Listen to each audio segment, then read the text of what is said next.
Pertama, baik, pertama-tama saya ucapkan terima kasih untuk teman-teman yang udah hadir di webinar WHV Hunter Talks pada hari ini yang diselenggarakan oleh Bansa Foundation. Sebelumnya perkenalkan saya Elsa, saya akan menjadi moderator dan memandu jalannya webinar kita pada hari ini. Baik, mungkin pertama-tama kita sapa dulu nih pemateri kita pada hari ini. Teman-teman di sini ada Mas Adi. Halo, selamat sore Mas Adi. Halo sore Elsa dan semuanya. Halo, gimana nih kabarnya Mas Adi hari ini? Oh baik, baik. Masih sehat. Alhamdulillah baik. Gimana Kak? Udah siap belum nih sharing bareng teman-teman kita pada hari ini? Ya siap dong. Nanti kita lihatlah materinya bermanfaat atau enggak ya. Baik, siap.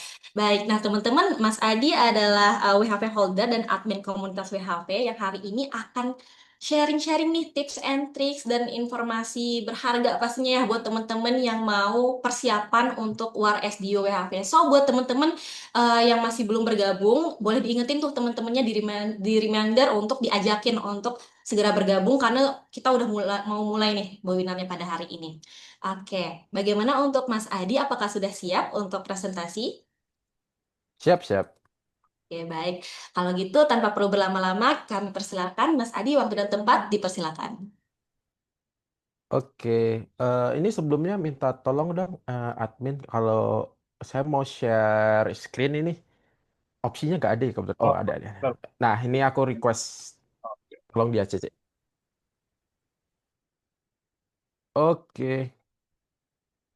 Ya, udah kelihatan ya. Jadi, eh, perkenalkan semua, Assalamualaikum warahmatullahi wabarakatuh, Om Swastiastu, Namo Buddhaya, salam kebajikan dan sejahtera untuk kita semua. Jadi, saya Adi, nama lengkap saya Agung Adi Nugroho, nanti akan kelihatan, cuma di sini saya pakai nama tengah saya. Kenapa? Karena biar lebih mudah dan lebih banyak yang mengenal saya pakai nama tengah. Plus kalau nama depan saya akan Agung di sini. Itu akan sangat di butcher banget kalau sama bule-bule Australia. Jadi mereka tidak bisa mempronunsiasi nama Indonesia dengan baik dan benar.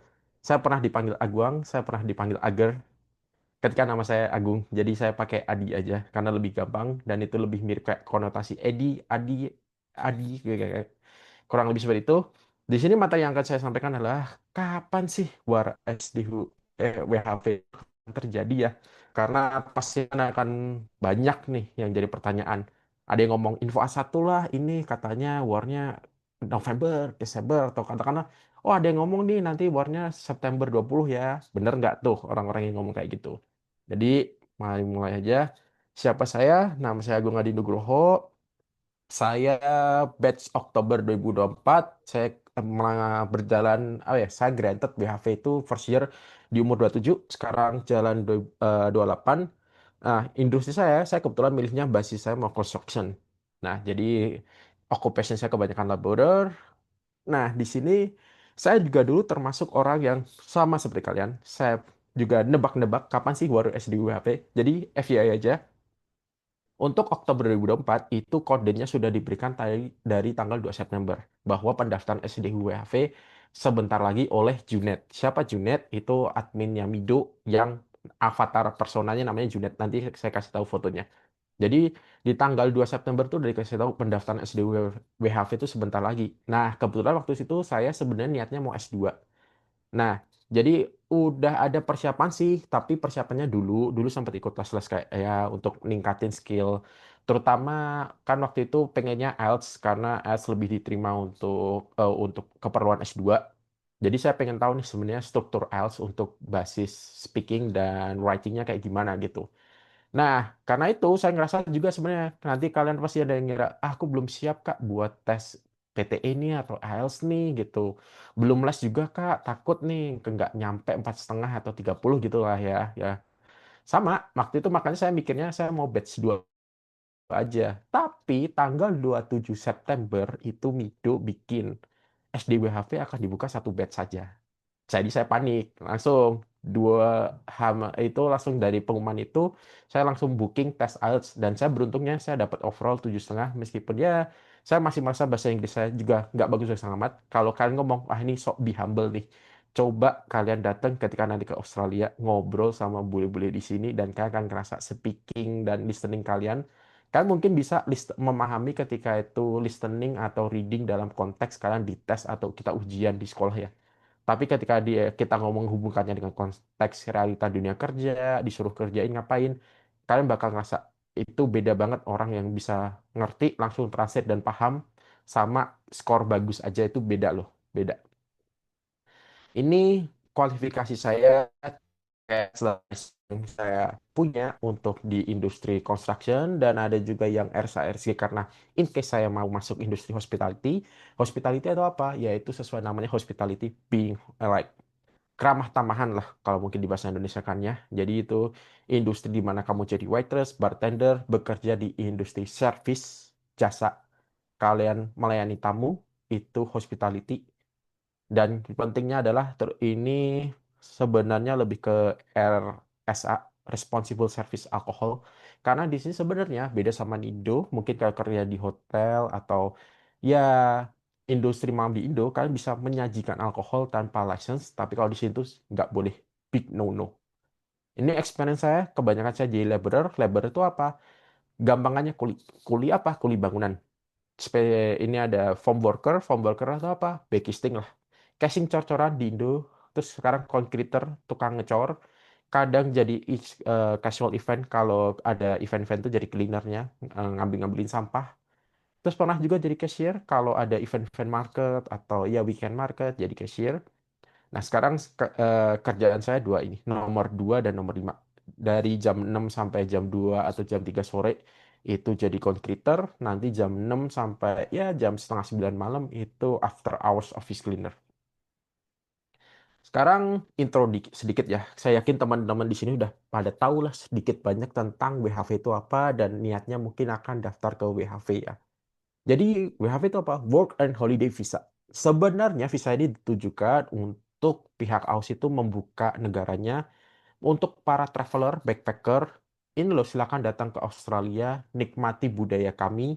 Silakan kamu bisa jadi turis dan kamu kalau nggak punya uang, kamu bisa kok bekerja di sini ngumpulin uang supaya kamu bisa jalan-jalan menikmati alam kami, budaya kami, kota-kota kami. Silakan. Tujuannya seperti itu yang sebenarnya. Tapi kebanyakan jadi istilahnya working hard visa. Bukan holiday, working hard sesuai yang Mas Budi tadi bilang. Kenapa? Karena ada orang-orang WHV seperti saya, salah satu contohnya. Saya juga akan mengakui bahwa sebenarnya saya WHV ini buat ngumpulin duit. Jadi sebenarnya tujuan utamanya adalah berlibur dan bekerja, tapi saya berliburnya ya dicoret, diminimalisasi, kebanyakan bekerja. Demi apa? Dapat dolar. Udah itu aja. Nah, prosesnya adalah kamu dengan visa WHV ini, kamu bebas keluar masuk Australia asalkan visa kamu masih aktif. Jadi kalau visa kamu misalkan aktif sampai 20 dari 24 Desember sampai 24 Desember tahun depan, misalkan 24 Desember 2025 sampai 24 Desember 2026 visa kamu masih aktif, kamu bebas keluar masuk Australia mau 10 kali, 100 kali bebas selama visamu masih aktif. Dan yang kedua ini paling penting, full working rights. Kamu bisa kerja unlimited hours, kamu mau kerja 20 jam, 24 jam seharian pun tanpa istirahat, tanpa tidur, kalau kamu kuat, bebas. Unlimited. Asal kamu tetap bayar pajak ya. Terus ini dapat digunakan untuk studi, tapi maksimal 4 bulan. Ini ada orang kadang untuk ngambil sertifikat tiga tertentu, biasanya caranya gini, dia ngumpulin payslip untuk second year, mungkin sambil nabung buat third year. Nanti dia lalu ngambil studi di tahun kedua, 4 bulan. Nah, ketika studinya itu misalnya perlunya 8 bulan gitu, dipecah. Nanti dia langsung lot visa third year untuk nambah waktu studinya 4 bulan lagi. Jadi dia bisa studi selama 8 bulan dengan cara membagi sebenarnya studinya 4 bulan di visa kedua, 4 bulan di visa ketiga. Mau kamu 4 bulan visa pertama, kedua, ketiga boleh. Tapi syaratnya adalah kamu harus bisa extend visanya itu. Konsnya ya ini. Kamu kalau kerja di istilahnya di industri yang nggak eligible, itu kamu maksimal cuma 6 bulan. Contohnya kalau kamu lihat konten kreator di Indonesia yang ngomong, bisa kok kerja kantoran dengan visa WHV, bisa. Tapi kamu cuma waktunya maksimal 6 bulan di satu kantor. Atau enggak ada aturan lain, tapi gampangnya kamu cuma bisa 6 bulan di situ. Jadi kamu nggak bisa membangun karir lama-lama itu nggak bisa. Kamu harus pindah-pindah. Dan ini B harus melakukan yang istilahnya eligible works. Source-nya di mana? DHA, Department of Home Office Australia, silakan di googling sendiri bisa. Nah, ini caranya gimana buat dapat visa WHV itu? Ini saya mengambilnya dari IG Mido, Dijen Imigrasi Indonesia, itu istilahnya Mido. Kalau ditanya Mido itu siapa, yaitu Imigrasi Indonesia, guys. Kenapa saya ngambilnya Instagram? Karena sekarang saya di Australia dan saya nggak bisa ngebuka web www.sdwhv.id karena itu cuma bisa diakses dengan IP Indonesia. Kalau saya mau akses VPN bisa, tapi VPN-nya harus ada yang titik itu di Indonesia. Dan saya nggak support itu, jadi saya pakai ini. Tapi perbedaannya adalah di SKCK. Untuk sekarang SKCK itu udah nggak perlu untuk pengajuan SDWHV-nya aja, tapi di web DHA Australia sebenarnya police clearance itu masih ada, tapi ini sifatnya opsional. Kalau kamu mau pakai, boleh, lebih bagus. Tapi kalau kamu nggak mau pakai juga nggak bisa, masih granted. Ini tergantung kamu aliran mana. Ada dua aliran aku nyebutnya. Aliran yang menganggap dokumen semakin lengkap, itu yang pertama. Semakin lengkap dokumen, itu visa makin cepat granted dan no issue. Tapi aliran kedua, ada yang ngomong, semakin banyak dokumen, bisa jadi kamu makin memberatkan. Visa kamu bisa jadi lebih susah granted atau apa. Saya serahkan kalian mau aliran A atau aliran B. Tapi intinya itu yang SKCK sekarang sifatnya udah opsional. Foto di terbaru, nah ini fun fact, saya pakai AI, jadi salah satu jasa AI online. Saya pakai foto selfie banyak 20, nanti dibikinin foto AI-nya kayak gitu, lolos, lolos. Yang lainnya KTP, nanti kalau kalian nanya, Kak aku KTP-nya masih statusnya pelajar, boleh nggak? Padahal udah kerja 20 tahun. Nanti akan ada pertanyaan kayak gitu, dan menurut gue ini pertanyaan yang agak lucu. Lucunya gimana? Karena gini, saya tidak mau mendiskreditkan dengan ngomong, ya ini kok konyol ya. Enggak, tapi ini sebenarnya perlu common sense sedikit. Jadi gini lah. Di Indonesia, itu KTP dan KK akan cuma diupdate kurang lebih minimal 2 kali atau berapa kali aja. Kapan? Ketika satu, kalian buat KTP pertama. Kedua, ketika kalian statusnya udah nikah. Di pekerjaan kan baru diupdate. Mana ada sih orang yang pekerjaannya misalnya dari swasta nih pindah ke BUMN. Datang ke Disduk Capil ngomong, aku mau update pekerjaan sekarang udah pindah ke BUMN. Nggak ada. Jadi jangan khawatir kalau status kalian masih pelajar atau jangan-jangan kakak kalian juga masih statusnya itu ketika untuk dokumen lot visa itu no issue banget. Dan sekarang topiknya untuk kali ini adalah akan mengcover SUBY. Dapatnya visanya adalah siapin berkas, kalian Word SUAP, punya dokumennya, translate dokumen persiapan, kan bisa MCU atau LOTS baru MCU, dua-duanya bisa untuk dapat working holiday visa 462. Jangan salah 462 karena untuk 417 itu untuk orang-orang EU, Eropa. Kapan sih War SDUHV ini yang selalu jadi pertanyaan nih? Kenapa? Karena dulu-dulu ini tanggal war yang dulu nih. 31 Mei, 2 Juli, dadada. Nah, ini 28 Agustus nih. Katanya 28 Agustus, tapi nggak jadi nih, diganti 8 September. 20 November nih, diumumin pas IMI Fest, katanya mau War SDUHV. Kenyataannya 20 Oktober nih jalan. Sebelum-sebelumnya SDUHV itu dibagi menjadi 3 atau 4 kali war setahun. Itulah kenapa saya dulu awalnya ketika Oktober 2024 dibuka, kayaknya saya mau fokus S2 nih, mau target IELTS-nya supaya tinggi, bisa modal S2 ke luar negeri gitu kan. Saya mau WHV buat backup aja, batch 2. Mido ngomong, 2024 kita satu batch aja ya. Ya udah, berubah nih. Nah, makanya sekarang pertanyaannya adalah tahun ini apakah Mido itu akan membuka batch 2024-2025 itu sorry, ini kotanya berarti 2025 ya sekarang. 2025, 2026 itu dalam satu kali dan satu pembukaan atau 2 kali nih. Karena di 2024 aja dia tuh ngebukanya sebenarnya ngomong satu kali nih. Kita Oktober satu kali ya bukannya. Tapi Mei 2025 dia ngomong kotanya ada kota sisa nih dibuka 2024. Sekarang ada kode terbaru ngomong WHV itu 5.500 buat Indonesia. Kalau saya nggak salah, terakhir saya cek di web DHA-nya Aussie, kota Indo itu 5.000. Kenapa SDWHV bisa 5.500? Jadi gini, ketika kita ambil case Oktober, itu kotanya ya anggaplah 5.000. Tapi ada kondisi di mana gini, tahun 2023 itu Mido kelebihan nerbitin SDWHV. Jadi ada 200 SDWHV yang kelebihan diterbitkan di tahun sebelumnya, itu diambil kotanya dari 2024. Jadi kota 2024 anggaplah 4.500 itu udah atau enggak 5.000 deh, itu udah ngurang 4.800 jadinya untuk nutup kota yang keambil tahun lalu. Nah, kenapa ada sisa kota 2024 itu untuk orang yang misalkan SDWHV-nya angus, nggak dipakai lots, atau mungkin bisa jadi reject.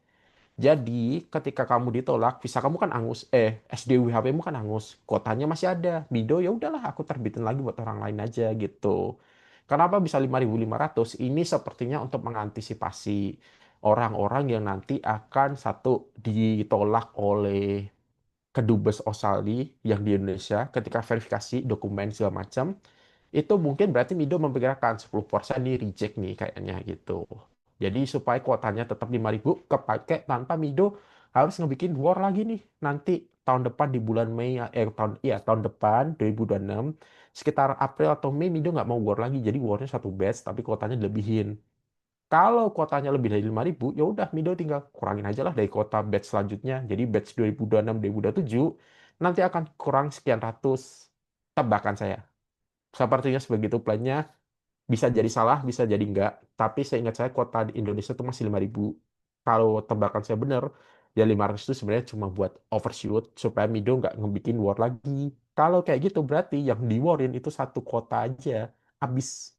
Nggak akan ada kuota sisa seperti tahun 2024. Tapi tetap, ya ini, warnya kapan? Nobody knows. Bener atau nggak? Nobody knows. Karena secara statistik kita nggak bisa ngomong data tahun 2024 ini pasti benar, kan sampelnya cuma satu. Kalau sampel cuma satu, statistika pasti ngomong, yaitu pasti kesimpulan 100%, yang harusnya itu salah. Jadi kan gitu, nggak mungkin ada yang kesimpulan 100% benar gitu, secara statistik. Tapi ya, itu lihat aja nanti ya. Karena Mido udah ngomong 5.500, sepertinya begitu, lihat aja nanti tanggalnya.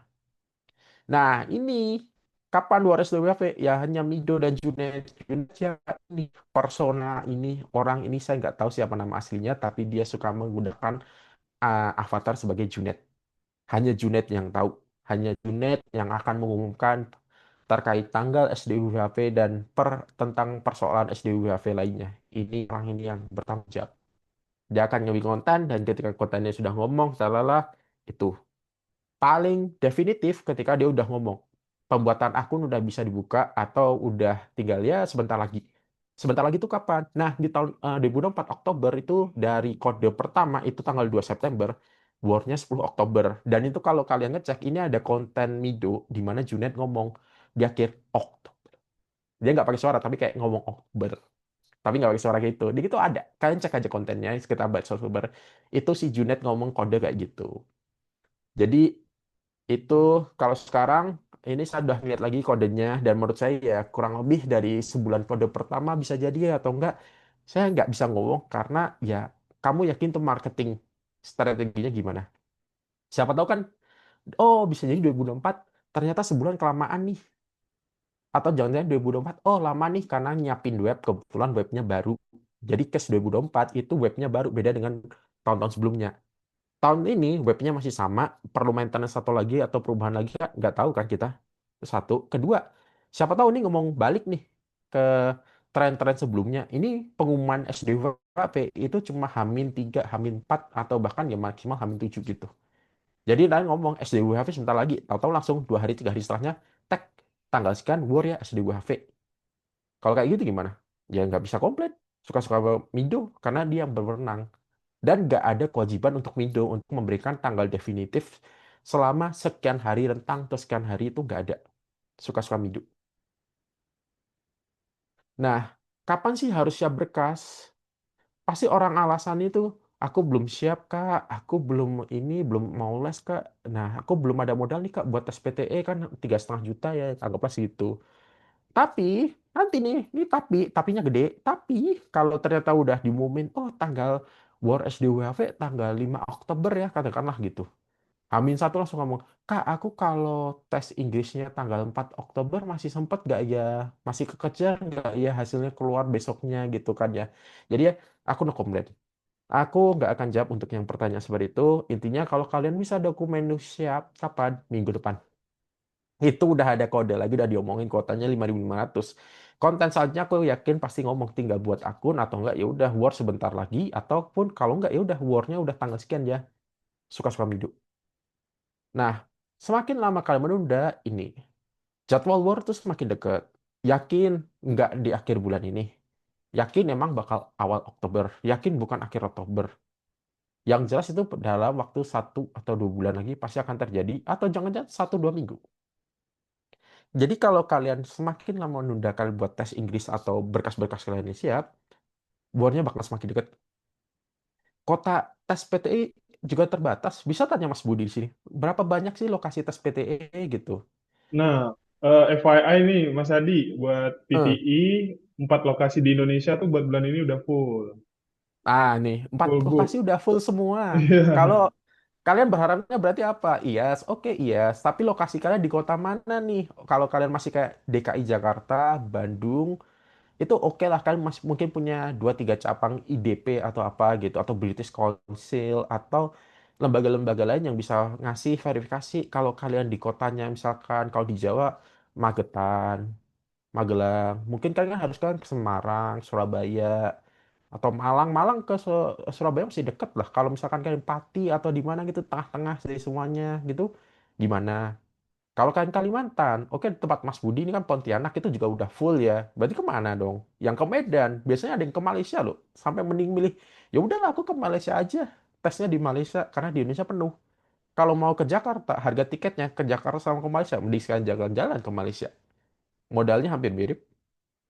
Terus ini perlu waktu minimal kan 1 2 hari untuk tesnya yang komputer base. Kalau kalian paper base karena mau, oh ini ada ini, tapi paper base sebulan loh paper base baru keluar hasilnya. Nah, ini atau lebih, lebih bisa jadi loh ya. Karena 1 2 hari itu biasanya, tapi biasanya pada ngomong 3 4 hari kerja, seminggu loh. Kalian yakin kalian termasuk orang yang beruntung itu 1 2 hari atau misalkan gambling nih, Hamin 1 sebelum war test, yakin besok pagi keluar hasilnya. Jangan keluarnya besok pagi pun tapi jam 3 sore, warnya paling sampai jam 4 sore, gimana tuh?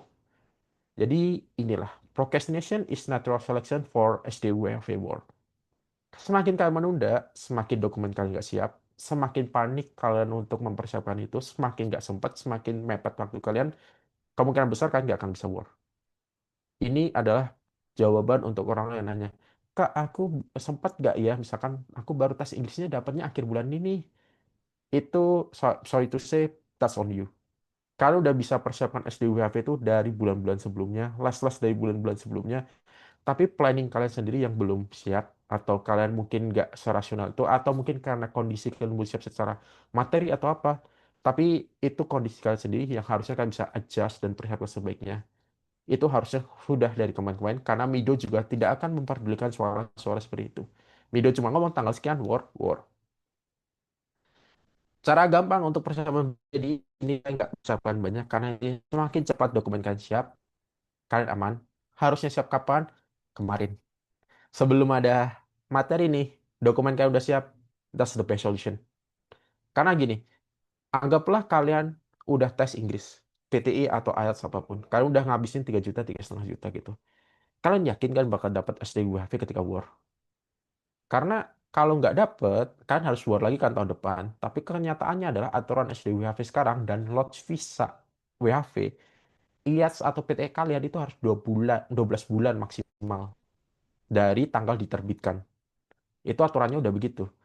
Jadi kalau ternyata kalian nanti war tahun depannya, ternyata bulannya, oh mundur-mundur nih Mido, jadi Januari 2027. Dan IELTS kalian udah expired duluan, dalam artian adalah, oke, masa berlakunya 24 bulan atau 2 tahun ya. Tapi untuk keperluan SDWHV dan lot visa, sekarang regulasinya max 12 bulan, jadi cuma setahun, separuhnya. Kan nggak bisa pakai, kalian harus tes lagi tahun depan, keluar lagi biaya 3,5 juta, atau 3,8 juta atau 4 juta kalau harga naik. Itu resiko. Kalian mau siap atau enggak, itu resiko, dan kalian punya duit atau enggak, itu resiko kalian masing-masing. Ini event SDWHV ini tidak peduli kalian punya uang cukup untuk melakukan tes itu berkali-kali atau enggak. Jadi kalau kalian berhasil, good on you, good for you. Tapi kalau kalian gagal, resikonya adalah kalian tahun depan ya kalian harus ngeluarin 3,5 juta plus untuk tes IELTS lagi. Yang kedua, preparation. Be prepared. Kalian siapin PC kalian, kalau PC kalian bermasalah atau apa, entah kalian mau minjem, warnet, atau apapun. Kalau kalian misalkan remote, kalian mau cari tempat yang koneksi internetnya di city, di kota kalian, mau pakai Starlink kayak atau apa, preparation.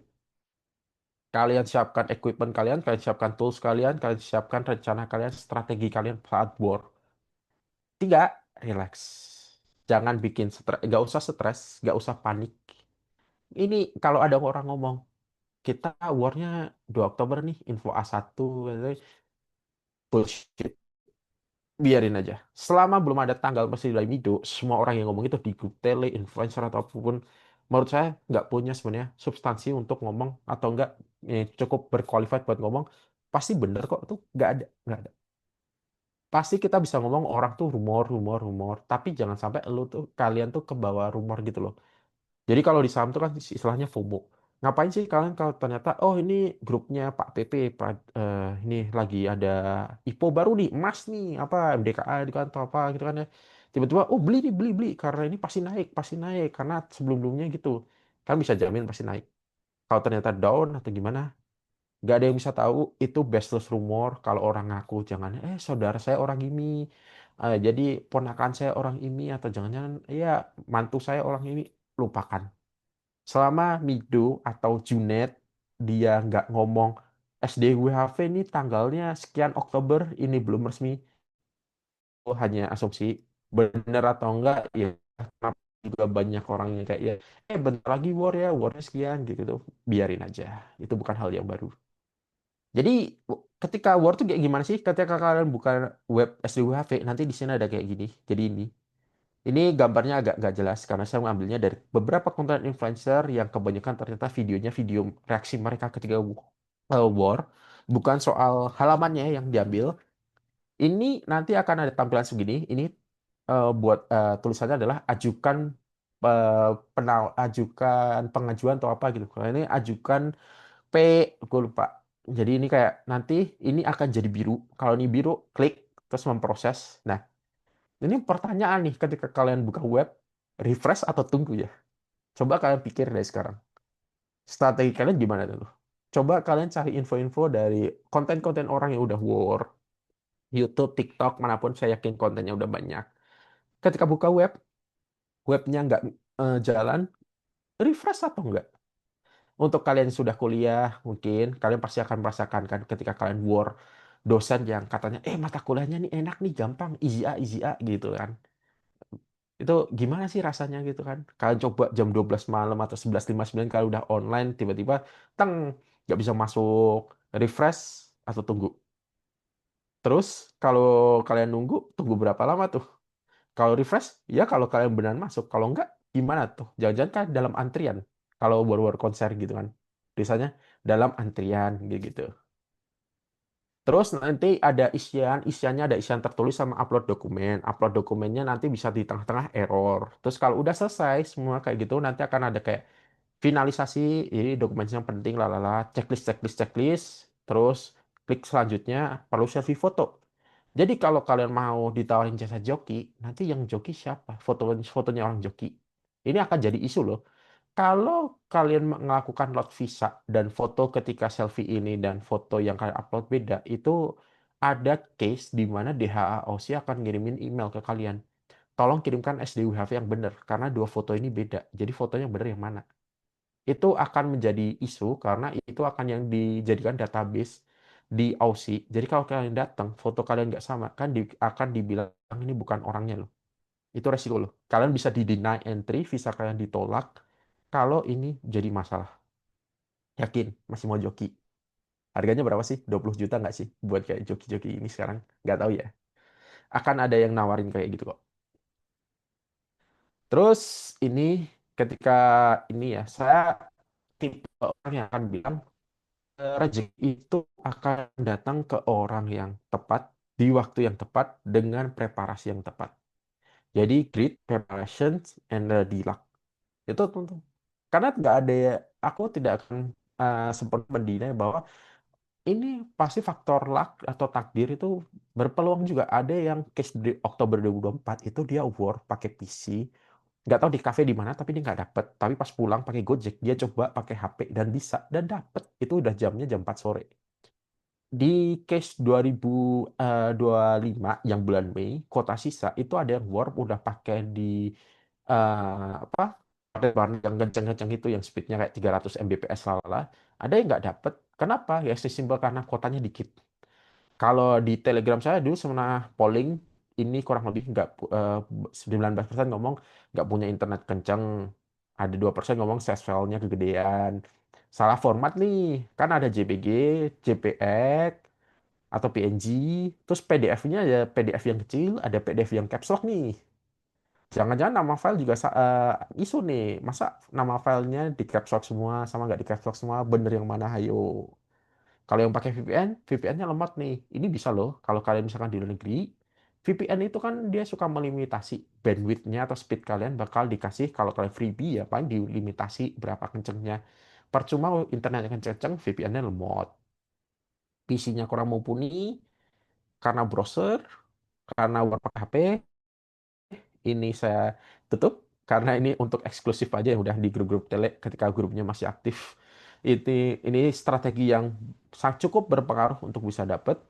Tapi kebanyakan juga bilang karena bukan rezeki. At the end, ya udah. Jadi cukup nggak sih preparasi kalian? Apakah kalian udah effort banget untuk nyiapin dokumen, nyiapin termasuk tools, high speed internet dan segala macam, itu termasuk effort kalian. Refresh atau tunggu, itu akan jadi pertanyaan kalian yang membuat kalian stres ketika war nanti. War biasanya dibuka jam 9, tank, sampai kalian harus nanti sampai kurang lebih jam 4, jam 5 sore, dapat atau enggak, refresh atau tunggu. Ini bahkan berlaku ketika kalian upload dokumen, ketika upload progresnya nggak jalan, refresh atau tunggu. Akhirnya udah nyerah di tengah-tengah, nyerah 12 jam 1 siang karena udah refresh selama 2, 3 jam, 4 jam, 5 jam nggak dapat-dapat, atau tetap berusaha. Itu grit. Kalau kalian tetap bisa berusaha sampai sore itu grit.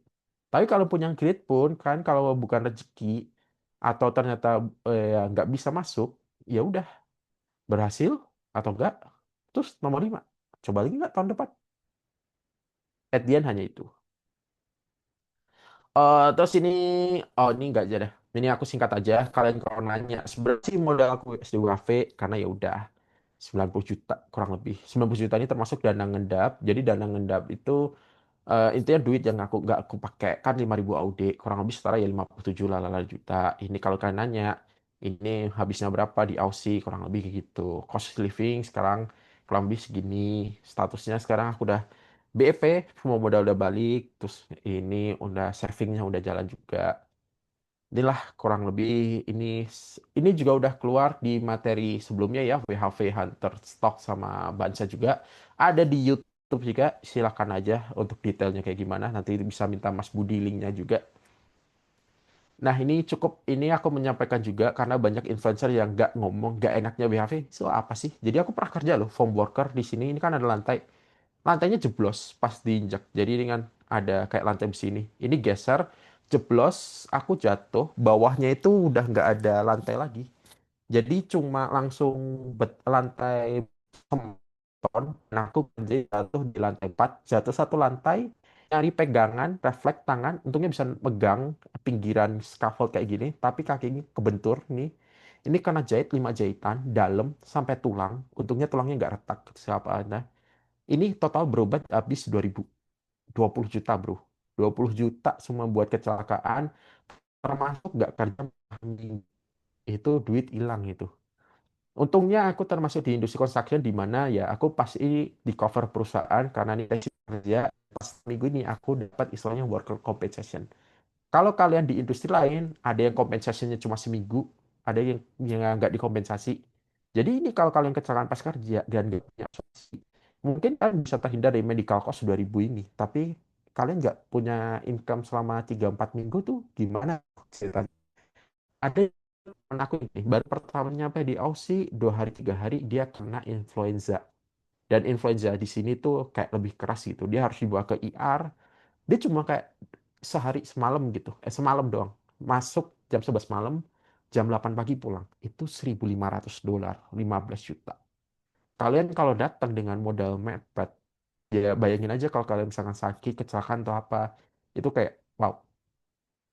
Ada juga yang lebih parah sampai di mana case-nya kehilangan nyawa. Karena di Indonesia SIM kalian bisa nembak, tapi di Aussie itu nyetir itu saat critical. Kalian bisa cari working holiday visa fatality from Indonesia. Itu udah banyak berita kayak ini. Juli 2023, Oktober 2024, ini ada working holiday visa dari Indonesia. Perempuan kebetulan naik mobil, kecelakaan, fatal, sampai meninggal di jalan. Jadi WHV ketika tujuan mencari uang, tapi nggak bisa pulang tuh ke Indonesia karena meninggal di Aussie entah kecelakaan atau kenapa-napa gitu. Tuh, terus ada juga scam.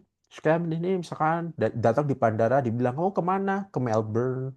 Oh ya udah aku juga ke Melbourne nih, yuk aku bareng antar gitu. Tahu-tahu ternyata diculik human trafficking. Dijadiin apa segala macam, who knows. Itu ada. Penipuan terkait pekerjaan kan dijanjiin, oh di sini aja kerja ke farm gitu, gajinya 1.000 1.200 dolar seminggu, nanti gini-gini akomodasi ada tapi bayar ya. Ternyata kerjaannya itu scam, maksudnya kerjaannya belum siap, kalian cuma diporotin buat bayar rentnya aja. Penipuan sesama orang itu juga ada kok, dijanjiin datang aja ke tempat aku, sewa di tempatku, nanti ada jobnya nggak dikasih, ternyata nggak dimanfaatin buat ngisi kos-kosan doang atau apa. Bisa penipuan yang lain juga bisa ada, itu bukan hal yang banyak dibicarakan sebenarnya. Terus realita gaji ini biasa kalau ngeliat konten kreator, apa tukang cuci piring aja gajinya 60 juta atau petik buah aja gajinya 70 juta tuh sebulan. Gitu-gitu. Terus ketika kalian nyoba ternyata gajinya nggak dapet tuh segitu. Gimana? And most important terakhir, nggak bisa dibilang nggak mudah loh dapat pekerjaan di Aussie. Oke, kalau kamu punya experience lalala, ternyata kamu udah dapat pekerjaan gitu-gitu. Tapi experience di Indo tuh more likely nggak akan diterima atau ya masih dipandang remeh lah. Kecuali kamu emang experience-nya sesuai banget dengan pekerjaan yang di sini. Kamu udah bartender atau hospitality di Indonesia yang kencang dan kamu bisa membuktikan itu dari kinerjamu. Tapi kalau itu nggak diakuin, ya udah, kamu emang yakin pasti dapat kerja yang sesuai konten-konten influencer itu.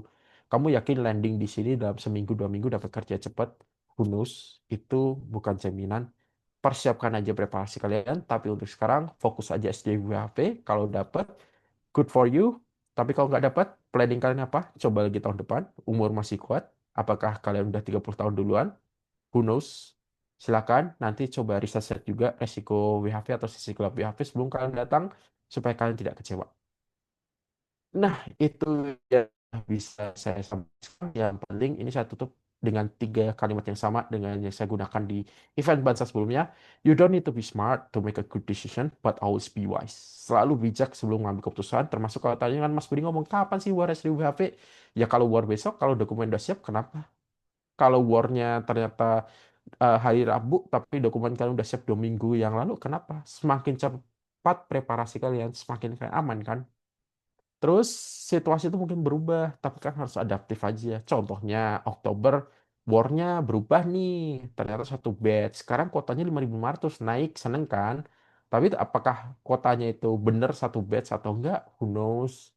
Atau kalau ternyata kebijakannya berubah nih, SDWHV sekarang ada expirednya ya, dan expired itu cuma 6 bulan nih, gimana tuh untuk kalian gitu, gitu kan. Terus terakhir, ya ini mungkin kejam untuk orang yang udah berapa, Kak aku mau ke Aussie untuk merubah nasib sebagai gini, aku udah nggak suka di Indonesia, kondisinya udah buruk, kerjaan susah segala macam. Tapi again, gagal dapat WHV itu bukan akhir dari dunia. Kalian harus cari jalan untuk move on, kalian harus cari cara untuk membangun hidup kalian lebih baik, karena WHV itu bukan satu-satunya cara. Jadi all the best untuk kalian. Semoga sukses. Kalau kalian masih ada persiapan waktu, gunakan waktu itu untuk sebaik-baiknya. Thank you. Sekian Mas Budi. Saya kembalikan lagi ke moderatornya ya, Mbak Elsa. Makasih.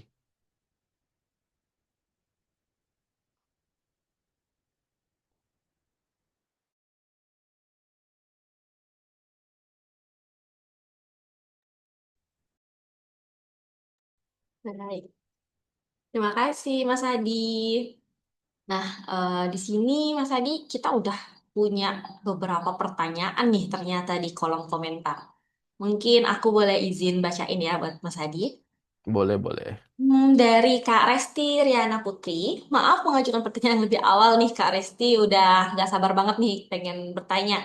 Izin tanya Kak, kira-kira penilaian apa ya yang gagal untuk tidak mendapatkan SDU WHV? Apa karena submit dokumen atau sinyal, atau skor bahasa Inggris? Karena Kak Resti dengar itu kalau skor bahasa Inggris meskipun pasti 4.0 dan PTI 30, tapi kalau skor di 32 itu apakah sudah cukup? Apakah ada pemilihan skor juga di SDUWHV ini, gitu Kak.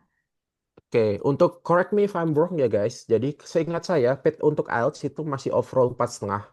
Tapi intinya itu overall. Jadi meskipun kalian ada yang lebih rendah daripada itu untuk IELTS, misalkan kak aku ratingnya cuma 1,5, ya kalau overallmu masih 4,5 itu masih boleh. Nah untuk PT ini karena kan kebijakan Departemen Home Affairs Australia itu berubah nih.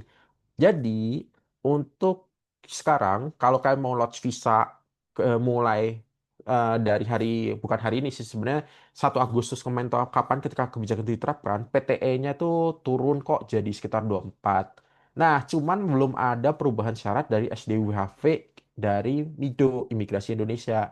Skornya masih 30 overall. Jadi kalau kalian mau dapat SDWHV, kalian megangnya oh, Departemen Home Affairs sekarang minimal 24, Kak. Ya, tapi aturan Mido 30. Ya, kalian mau nggak mau harus yang lebih tinggi dong. Mido dong, 30. Plus, apa salahnya sih kalian target skor PTE itu setinggi-tingginya? Karena yang penting kan kalian minimal 30 lah, anggaplah gitu. Karena Mido lebih tinggi ya. Tapi ternyata kalau yang dibutuhkan 24, Mido mengubah syarat itu, kalian kan aman. Yang nggak aman adalah kalian kalau, Kak, aku target sesuai kebijakan Departemen of Home Affairs Australia, itu 24. Tapi Mido 30, terus aku gagal dapat SDWHP. It's on you.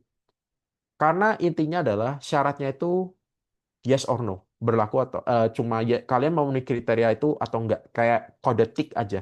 Kalau skor Inggris kan di atas 32 atau 30 untuk PTE, itu kalau kalian misalnya 32, 30 kan lebih 32 lebih tinggi dari 30 ya. Kalian lolos, udah gitu aja. Sesimpel itu kok. Jadi tapi intinya cukup kalian pastikan skornya lebih tinggi daripada syarat. Syaratnya siapa? Mido dan Department of Home Affairs. Kalau nggak bisa, jangan ngadi-ngadi. Jangan bikin syarat sendiri, jangan ngapain. Kak, tapi bukan gini masa nggak boleh?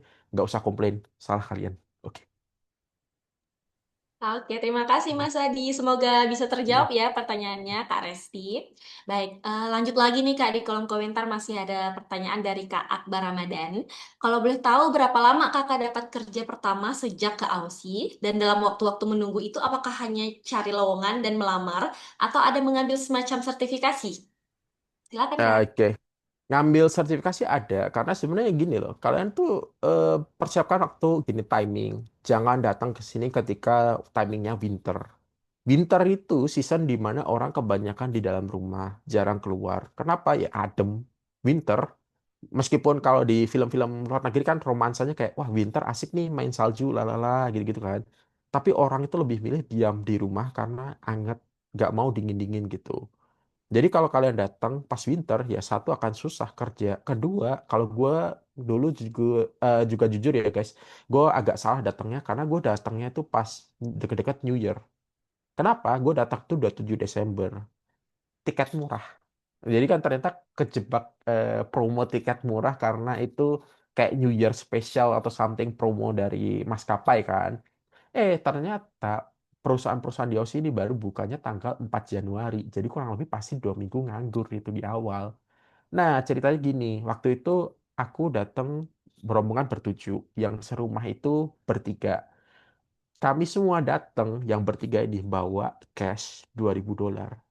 Itu $2.000 datang, bond money 2 minggu, biaya minggu itu kurang lebih udah kayak 700-800 dolar. Berarti kepegangan kan tinggal 1.200 tuh. $200 untuk biaya hidup hidup beli groceries gitu ya 2 minggu, anggaplah habis itu, jadi kan tinggal $1.000. Nah, cons-nya ternyata salah satu temanku itu yang aku bilang tadi, satu ada yang sakit habis 1.500, duitnya cuma 1.500 dari mana. Yang satunya ternyata juga sakit ketularan si cewek, tapi dia nggak mau ke rumah sakit karena biaya gede. Dan ternyata dari syarat 5.000 AUD yang diwajibkan oleh Mido dan juga imigrasi Aussie, duitnya, duit dia sendiri itu ya $2.000 itu. 3.000 dari mana? Duit ortu. Dan sifatnya nggak liquid, nggak bisa dicairin. Karena bentuknya dia kayak ngejual ibunya. Dan ini akan ibunya minjemin 30 juta di rekeningnya. Tapi setelah dia dapat, dikirim balik tuh. Nah, terus duitnya udah intinya nggak bisa dipakai ketika dia sakit itu. Terus mau gimana kalau kayak gitu? Nah, itu case untuk yang duit mepet ya guys. Jadi aku nggak akan tetap suka ngomong ini untuk kalian yang duitnya kalau cuma aku minjem Kak 5.000 buat bikin bank reference. Aku tidak merekomendasikan karena banyak yang gitu. Tapi balik ke pertanyaan ya, aku nganggur 2 minggu kurang minimal karena ya kenapa? Aku datangnya pas New Year, libur New Year. Waktu itu aku ngambil sertifikasi sambil nunggu. Aku mau masuk construction, aku jadi emang udah nemu tuh. Ada yang ngasih sertifikasinya pas libur Natal. Itu hoki banget ada. Kebetulan. Terus, kebetulan aku itu kan libur Natal, sorry bukan tanggal 7 bahkan. Seminggu pertama setelah Januari gitu. Itu aku dapat tanggal 9. Kurang lebih 2 hari, 3 hari setelah minggu pertama dimulai. Jadi aku nganggur 2 minggu lah itu. Ya karena libur New Year, mau nggak mau ya terima aja sambil jalan-jalan. Kan working holiday, anggap aja holiday. Tapi ya kayak gitu, yakin kalian, aku 2 minggu bisa jangan hoki loh. Dan ada loh yang di sini nganggur sebulan ada. Yang sampai cerita nganggur 2 bulan juga ada. Yang sampai harus balik ke Indo ngumpulin duit lagi karena duit ongkosnya kemakan dan nggak punya duit buat lanjut survive di Aussie juga ada. Jadi kan yakin bisa dapat kerjaan cepat, guys. Itu untuk menjawab pertanyaan yang tadi ya. Baik, semoga terjawab ya pertanyaannya Kak Akbar. Baik, teman-teman, kita udah di penghujung sesinya Mas Adi nih, teman-teman. Mungkin aku Hmm. boleh kasih sedikit kesimpulan nih dari sesinya Mas Adi. Mas Adi tadi membahas mengenai URS di WHV, persiapannya dan tips and triknya nih, teman-teman. Karena di sini kita sering kali membuat banyak alasan nih untuk dalam persiapan SDOWHV ini. Salah satunya juga untuk tes PTI. Banyak banget nih biasanya kita membuat alasan belum siap lah, belum les lah, dan sebagainya macamnya. Padahal semakin kita menunda-nunda nih teman-teman, tiba-tiba aja tuh war SDOWHV-nya udah di depan mata. Jadi ini bisa jadi pelajaran ya buat teman-teman untuk sedari sekarang, sedari jauh-jauh hari itu sudah mempersiapkan apa-apa saja nih persyaratan dan dokumen untuk war SDOWHV-nya. Dan tadi yang disampaikan oleh Mas Adi itu udah ngena banget nih buat kita teman-teman. Procrastination is natural selection for SDOWHV1. Jadi penunda-nunda itu udah jadi natural selection lah buat kita semua yang terbiasa menunda-nunda dan akhirnya tiba-tiba aja WRS di WHV-nya udah di depan mata gitu. Akhirnya kita ketinggalan gitu. Dan untuk teman-teman, pesan dari Mas Adi, teman-teman ini persiapkan untuk SDWHV-nya dan tetaplah untuk rileks dan hindari gosip dan rumor yang tidak berdasar. Semoga tadi apa yang sudah disampaikan Mas Adi itu bisa teman-teman jadikan pelajaran itu. Terima kasih loh Mas Adi untuk ilmu-ilmunya yang sudah disampaikan tadi.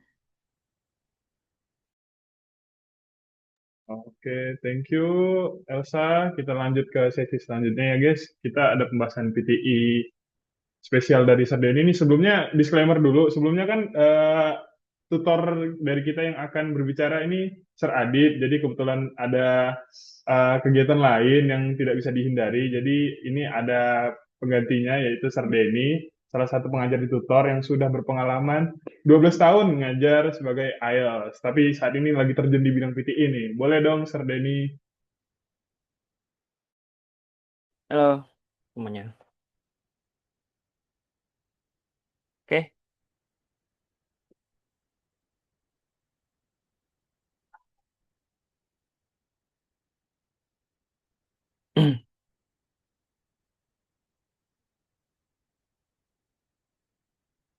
Oke, Assalamualaikum warahmatullahi wabarakatuh. Selamat sore. Perkenalkan, saya Denny, salah satu tutor di Bansa. Saya sendiri baru mempelajari PTI kurang lebih 3 bulan ya. Jadi untuk saat ini masih nanganin eh, persiapan WHV karena em, secara level ya untuk WHV dan student kan WHV sedikit lebih ringan. Nah, ini PowerPoint yang dibuat oleh Mr. Adib ya. Kebetulan beliau berhalangan hadir, jadi saya akan bantu untuk menyampaikan materi. Ini in general aja ya teman-teman. Jadi untuk lebih spesifiknya nanti bisa nanyain langsung ke staf marketing dan marketing dari Bansa. Oke, jadi di sini saya hanya jelasin tes PTI in general ya. Oke, Kak Bud, mari kita mulai. Oke. Nah, pertama, kenapa sih orang lebih pilih tes PTI dibandingkan IELTS? Meskipun IELTS tetap menjadi salah satu pilihan, ya. Namun PTI saat ini menjadi primadona, ya. Tercatat di eh, sejak Juni ya, kalau nggak salah, hingga sekarang September itu tidak pernah ada hari yang kosong di Pontianak ya. Itu baru Pontianak. Itu benar-benar full. Jadi kemarin ada murid kita yang daftar bulan Juli. Baru dapat September loh, bayangin ya. Bulan 7 dapatnya di bulan 9. Nah, yang mau daftar bulan 9 ini, itu Oktober juga kayaknya penuh ya. Dan akhirnya beberapa dari teman kita yang di Pontianak memilih ke Malaysia. Nah, which is ya salah satu shortcut lah ya, karena butuh hasil cepat kan. Nah, oke, PT ini cepat ya teman-teman. Jadi perlu just around 2 to 5 business days. Jadi kalau teman-teman tes hari Senin, insya Allah Rabu atau paling telat Kamis itu udah keluar hasilnya. Bahkan in some case ada murid kita yang tesnya Senin pagi, mulainya dapat nilainya Selasa pagi ya. Jadi 1 hari kerja doang. Ya. Durasi estimasi di 2 jam ya. Namun setelah peraturan baru untuk tes PTI, tadi ada disinggung sama Mas Adi ya, yang dia 6 Agustus itu udah soal baru ya, Mas Adi. Nah, itu ada tambahan sekitar 15 menit, karena ada tambahan soal.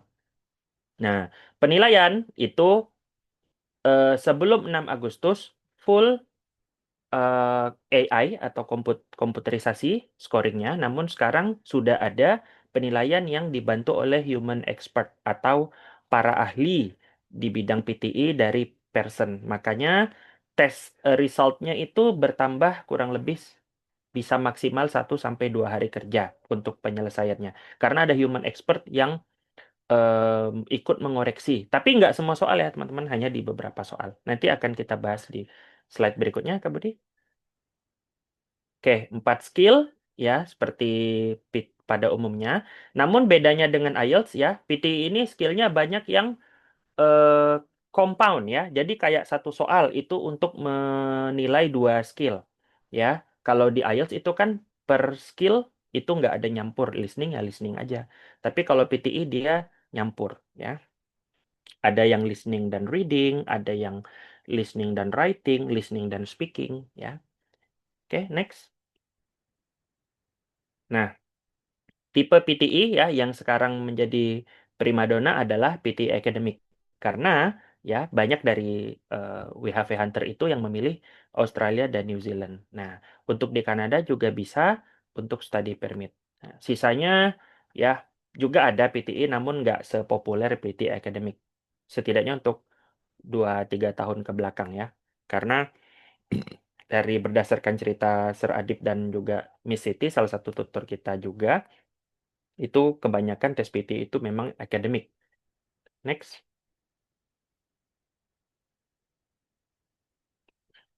Oke, ada 2 tambahan soal baru, yaitu pertama summarize group discussion. Nah, itu nanti teman-teman mendengarkan audio dan menjawab secara lisan, verbal.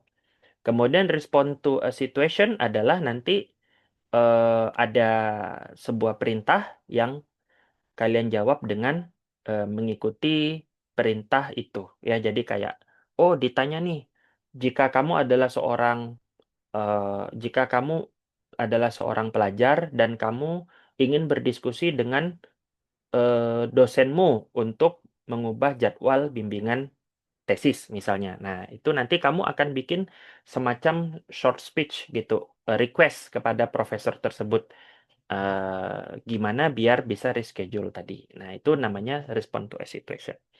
Kemudian scoring enhancement. Nah, ini double scoring untuk beberapa soal yang ada skor konten. Jadi kalau soal benar salah doang itu nggak di marking oleh human expert ya. Jadi kayak eh, reading yang nggak perlu nulis itu udah langsung dinilai AI aja. Benar benar ya 1 poin, salah 0 poin gitu aja. Kemudian traits enhancement. Nah, itu ada beberapa konten yang terupdate ya. Kemudian communicative skill scoring juga sedikit berbeda ya. Namun secara detail itu saya masih belum dapat angka pastinya ya. Namun yang pasti di bagian konten ada sedikit penyesuaian. Next, Kak Bud.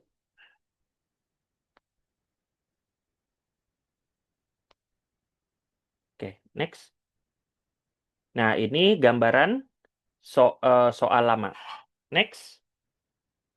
Nah, ini gambaran yang baru, yaitu speaking and writing-nya bertambah dari 76 sampai 84 menit. Jadi estimasi 15 menit ya tambahan. Nah, jadi jangan khawatir teman-teman, soalnya nambah tetapi durasi pengerjaan juga nambah. Jadi nggak perlu khawatir, oh enak dong yang lama soalnya lebih sedikit dan waktunya 2 jam. Oh, teman-teman yang ngerjain di soal yang baru ini juga dapat tambahan waktu. Dan bahkan ada diskon di scoringnya ya. Jadi berapa? 24. Nah, oke. Next. Oke, ini gambaran soal yang perlu dilakukan ya. Ada dibagi, titik abu-abu adalah long response dan titik hijau adalah short response. Long response maksudnya menjawab dengan durasi yang lebih panjang dibandingkan yang short response. Nah, contoh introduction. Introduction ya dia tidak ada scoring, namun teman-teman tetap harus membuat ya introduction kayak biasa aja ya. Your name, terus purpose of taking PTE, kemudian ya mungkin boleh nambahin age ya, dan terus latest education mungkin kayak ya university, bachelor atau diploma. Kemudian read aloud itu membaca teks ya dalam waktu singkat itu. Read aloud itu kalau nggak salah durasinya maksimal 40 detik ya. Nah, itu ada 6 hingga 7 soal. Artinya kalian bisa dapat 6 soal, bisa juga dapat 7 soal. Next, repeat sentence. Nah, ini sangat cepat.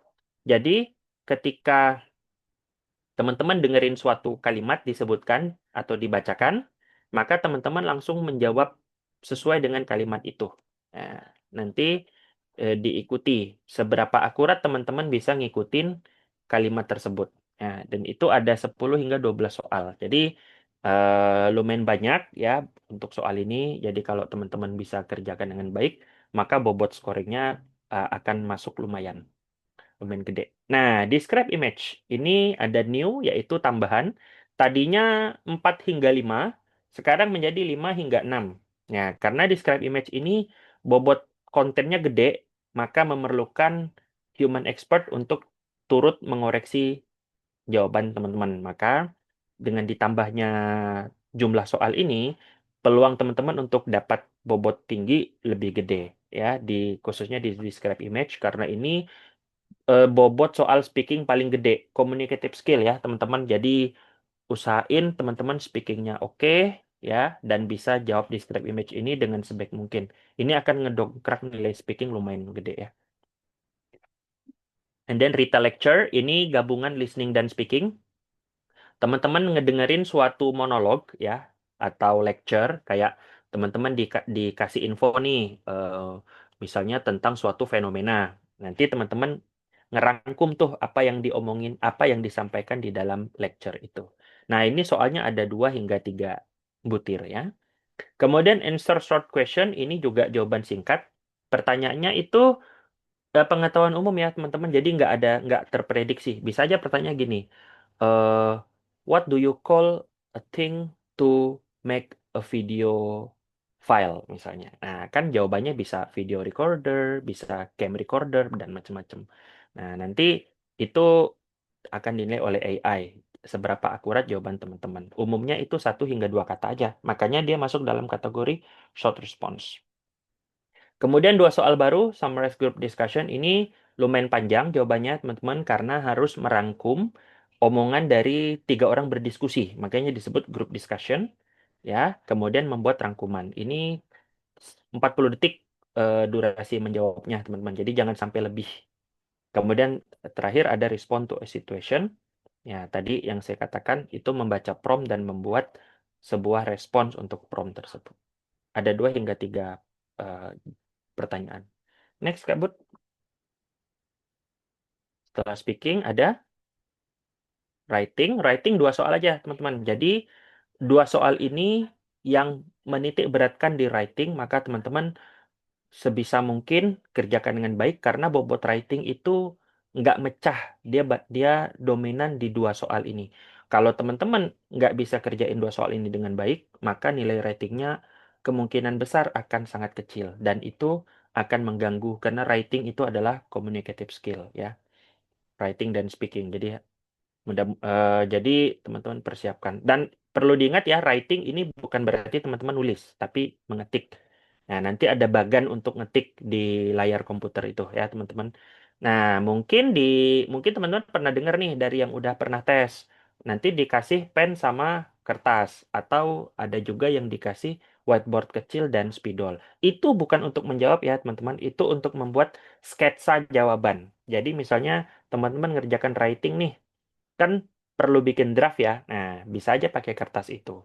Atau untuk di listening. Ya, nanti akan saya bahas di bagian listening. Nah, jadi writing itu ada dua. Summarize adalah merangkum. Ya, ada 2 hingga 3 paragraf. Bahkan kadang 4 paragraf. Tapi biasanya kalau 3 paragraf, per paragraf itu kalimatnya agak panjang. Tapi kalau 4 paragraf, per kalimatnya agak pendek. Dan ini akan selalu 2 soal, teman-teman. Ini bobotnya lumayan gede dan dikali 2. Ya, karena 2 soal. Next, write essay, membuat essay. Nanti akan dikasih perintah, misalnya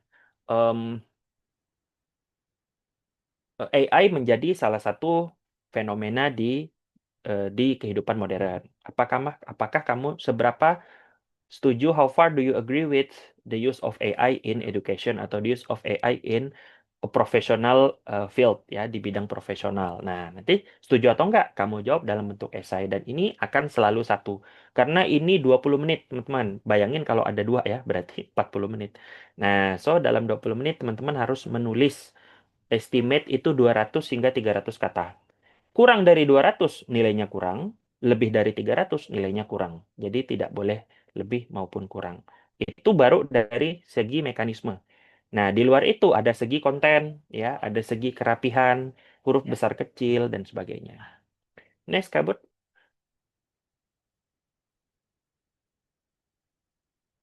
Oke, reading. Nah, reading ini biasanya banyak yang integrated, ya. Ada yang integrate ke listening dan ada yang integrate ke writing. Cuman dia di writing itu bukan menulis, nggak banyak ya, hanya kayak jawaban singkat aja. Jadi kayak fill in the blanks tuh, ya. Nih contoh, fill in the blanks pertama ada reading and writing, ya. Jadi teman-teman mengetik di blanks, ya. Misalnya ada satu paragraf, ada 4 blanks. Nah, 4 itu harus dijawab. Dan itu nggak ada optionnya, teman-teman. Ketik sesuai jawaban yang teman-teman yakin, gitu. Nah, itu ada 5 hingga 6 soal. Next ada multiple choice, multiple answer. Nah, hati-hati, yang multiple answer itu ada di reading dan nanti di listening. Nah, ini berbahaya. Kenapa? Karena dia ada minus score, teman-teman. Kalau salah menjawab, maka nilainya minus. Nah, multiple answer ini, teman-teman bisa menjawab hingga 3 option. Nah, jadi misalnya ada option A sampai F, berarti ada 6 option. Teman-teman bisa pilih sampai 3, karena dia multiple answer. Nah, kalau teman-teman pilih 3 dan salah semua, maka minus 3 untuk satu soal itu. Ya. Nah, soal ini ada 2 hingga 3 butir, teman-teman. Nah, jadi gimana caranya supaya nggak minus? Ya udah, teman-teman jangan asal jawab, atau kalau memang sangat ragu dengan soal tersebut, ya udah jawab ngasal tapi jangan sampai 3, jawab satu aja. Jadi kalau apes ya minus 1 gitu. Itu salah satu strategi ya. Secara detail saya nggak bisa bahas di sini karena itu masuknya ke ranah strategi soal ya, teman-teman. Kemudian reading fill in the blanks ya. Sama mengisi titik-titik, tapi ini nggak ada nilai writing, teman-teman, hanya nilai reading. Nah, di sini ada 2 hingga 3 butir. Keempat ada reorder paragraph, ya, yaitu menyusun kalimat menjadi satu paragraf yang tepat. Nah, biasanya kalau paragraf itu kalimat pembukanya seperti apa sih? Dan kalimat penutupnya seperti apa sih? Nah, maka teman-teman akan susun di sini. Ya, soal ini ada 4 hingga 5 butir. Nah, dan terakhir ada multiple choice single answer. Nah, ini teman-teman mirip dengan multiple answer, tapi di sini optionnya hanya 3 atau 4. Dan hanya bisa pilih satu. Jadi misalnya teman-teman udah pilih A, terus ragu, aduh aku kayaknya lebih yakin ke B. Ketika teman-teman klik B, maka klik A itu akan geser pindah ke B. Ya, karena tidak boleh memilih lebih dari satu option. Nah, beda sama multiple answer. Multiple answer bisa pilih hingga 3. Namun, ada minus score. Kalau single answer, nggak ada minus score. Dan ini tidak di-scoring oleh AI. Benar ya benar, salah ya salah. Gitu. Dan itu ada 2 hingga 3 butir soal ya, teman-teman. Oke, Kak Bud, next. Nah, reading berikutnya ada fill in the blanks drop down. Nah, ini adalah ngedrag jawaban option itu ada di kayak drag gitu ya, di ada apa istilahnya kayak scroll gitulah itu, makanya disebutnya drop down ya. Jadi teman-teman scroll mana jawaban yang benar. Misalnya ada 4 hingga 5 option tuh untuk satu blank. Nah, nanti teman-teman pilih mana yang paling tepat. Nah, itu ada 5 hingga 6 butir soal. Nggak ada minus score, nggak usah khawatir. Nah, next. Nah, ini multiple choice yang multiple answer. Sama dengan listening juga ya, teman-teman, ada minus score. Itu ada 2 hingga 3 soal. Nah, kemudian, oke, ini mirip dengan yang sebelumnya. Next, Kak Bud. Nah, ini listening ya. Listening itu ada beberapa. Nah, listening ini teman-teman paling tricky. Kenapa?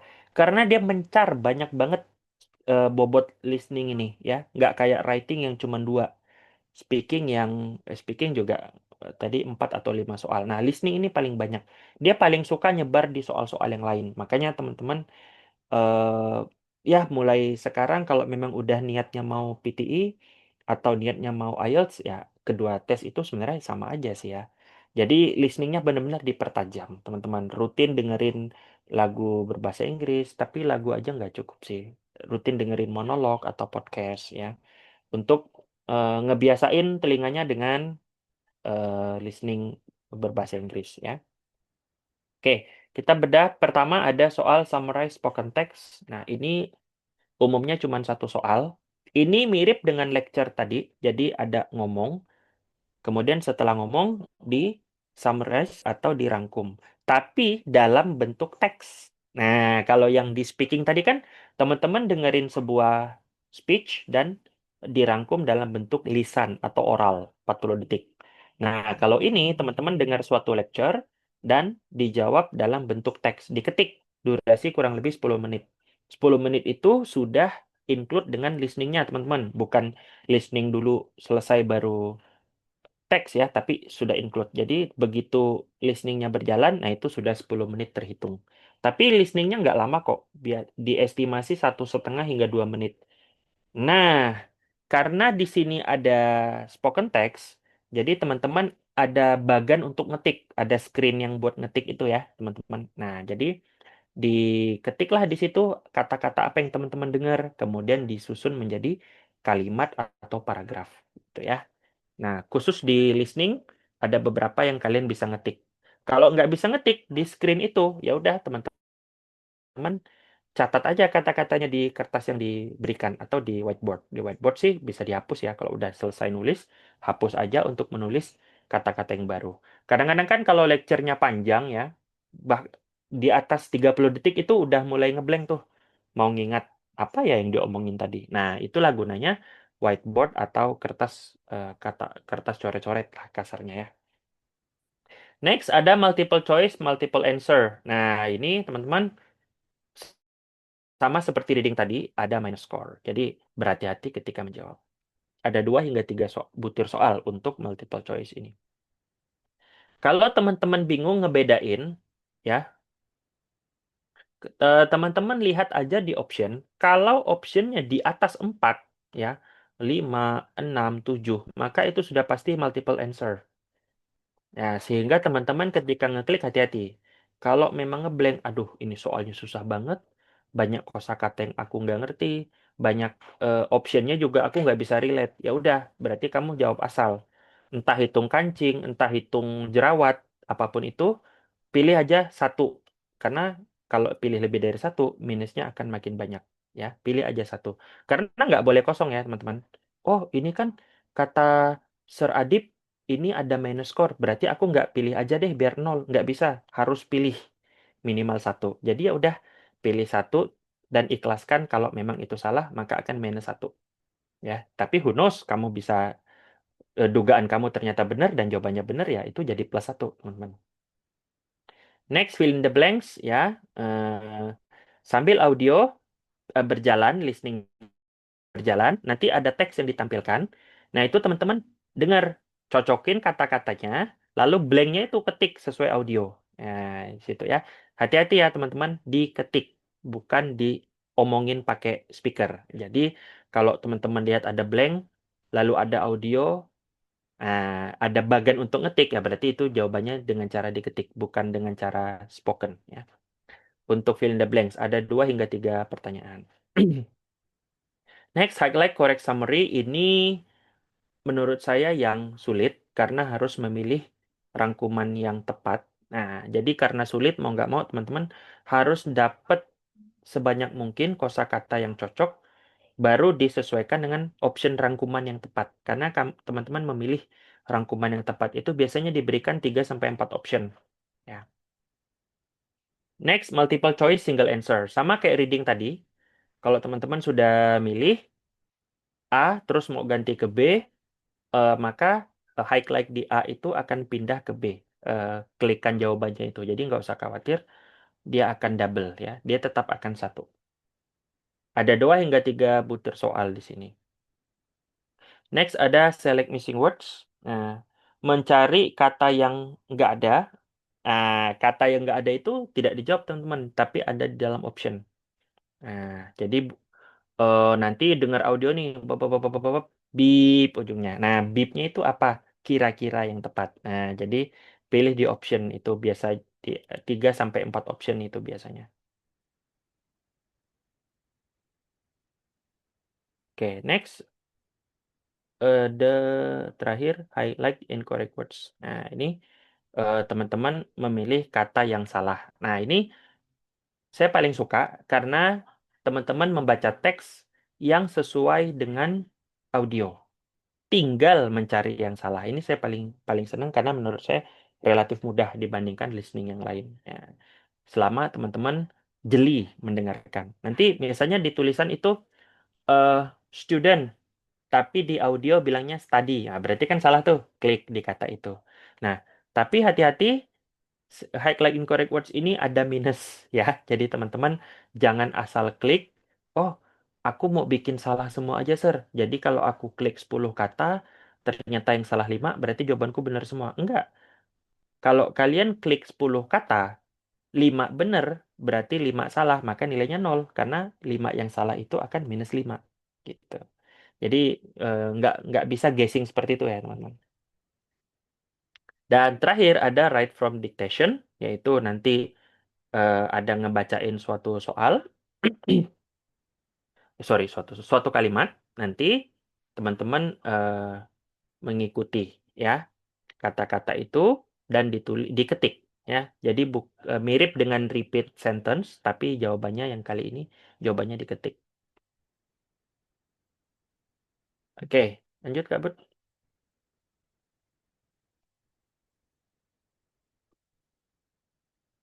Nah, ini clue dari Sir Adib tadi ya, warna-warna itu. Kalau ya, oke, lanjut aja nggak apa. Next, scoring guide. Nah, ini teman-teman. Overall score, kalau salah semua, nilainya itu salah semua itu nilainya 10, tetap 10. Kemudian kalau benar semua 90. Nah, untuk skor foundation atau dasar itu range-nya di 36 hingga 50. Undergraduate atau S1 itu di 51 hingga 60 dan postgraduate S2 itu 57 hingga 67 itu skor minimal ya. Jadi, nah, satu yang perlu teman-teman lihat bahwa overall score itu bukanlah average calculation of the communicative skill. Jadi, communicative skill itu adalah ini 4 skill ini. Jadi misalnya nih kayak contoh di kanan nilainya Mary test taker ini nih. Kan kalau rata-rata teman-teman pasti ngitungnya ditambah semua dan dibagi 4. Nah, tapi nggak seperti itu untuk PTE. Jadi overall score itu ada sebagian skill yang persentasenya beda. Jadi ini kan kalau teman-teman tambahin semua dan dibagi 4, dia nggak 83. Dia akan koma sekian. Nah, jadi dalam overall skornya PTE ini ada skill yang pembulatannya sedikit berbeda gitu. Oke, next. Oh, sorry. Ke bawahnya, teman-teman. Some question assess more than one skill-nya. Tadi yang saya katakan, ada soal yang menilai 2 skill. Jadi, kalau teman-teman menjawab dengan baik, akan ada 2 skill yang nilainya terangkat atau nilainya naik. Ya. Jadi, untuk 2 soal itu, usahakan bisa maksimal sebaik mungkin, karena akan ngedongkrak 2 skill. Oke, next, Kak Bud.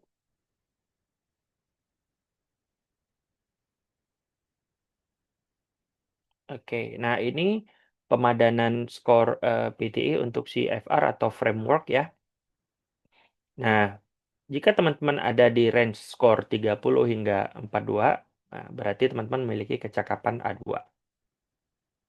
Dan seterusnya ya, semakin tinggi maka memiliki kecakapan yang tinggi. Nah, kenapa perlu mengetahui ini? Nah, ada beberapa tiap perusahaan di Australia itu akan perlu kebutuhan yang berbeda-beda. Nah, apakah A2 cukup ataukah harus B1? Nah, jadi teman-teman lihatnya dari situ. Nah, seperti tadi Kak Adi ada katakan, misalnya skor minimal 24. Lalu teman-teman nanya, apakah boleh nilainya pas-pasan gitu? Ya, betul. Kenapa harus nargetin skor minimal gitu? Kalau teman-teman bisa dapat 30 ke atas, ya berarti bagus. Karena 24 itu syarat minimal, bukan berarti teman-teman harus 24 gitu ya. Karena itu akan membantu teman-teman untuk istilahnya lebih mudah untuk atau lebih banyak pilihan untuk pekerjaan di WHV-nya. Next, Kak Bud. Oke, nah ini pemadanan skill atau comparison lebih tepatnya ya, PTE ke IELTS. Ya, di sini kalau teman-teman nggak mau bingung ya, ini nanti bisa dicari di website PTE ya. Nah, ini contoh. Kalau untuk IELTS score itu kan 9 itu perfect ya. Sama dengan PTE 90. Nah, ini perbandingan skor. Berarti kalau teman-teman dapatnya 32 itu kan ada di range 31 sampai 38. Berarti teman-teman skornya setara IELTS 5,0 gitu. Nah, ini di skor listeningnya kalau digabung. Kalau teman-teman lihat di writing ya, teman-teman, range-nya lumayan gede, dan speaking juga ya, 24 sampai 38 itu 14. Dan writing itu 29 sampai 40 itu 11. Jadi range-nya lumayan gede. Kalau reading nggak jauh ya, 36 ke 41 itu range-nya 5. 33 ke 39 itu range-nya 6. Jadi yang saya katakan tadi, speaking dan writing ini range-nya cukup jauh. Jadi bobotnya lebih gede dibandingkan listening dan reading. Makanya eh, apa namanya, diusahakan untuk speaking dan writing-nya bisa ditingkatkan. Next. Oke, ini yang bingung kenapa ada human scoring, ya kan? Apakah bagus kalau dinilai manusia juga? Nah, tentu human expert pilihan dari person itu tentu bukan orang sembarangan ya. Nah, karena AI-nya itu sendiri diambil dari data 10.000 orang.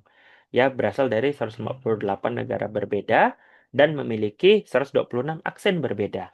Apakah bahasa Inggrisnya orang Indonesia akan sama dengan bahasa Inggrisnya orang Singapura? Nah, jadi aksennya kan pasti berbeda, teman-teman. Jadi AI-nya akan ngedetek dari database itu.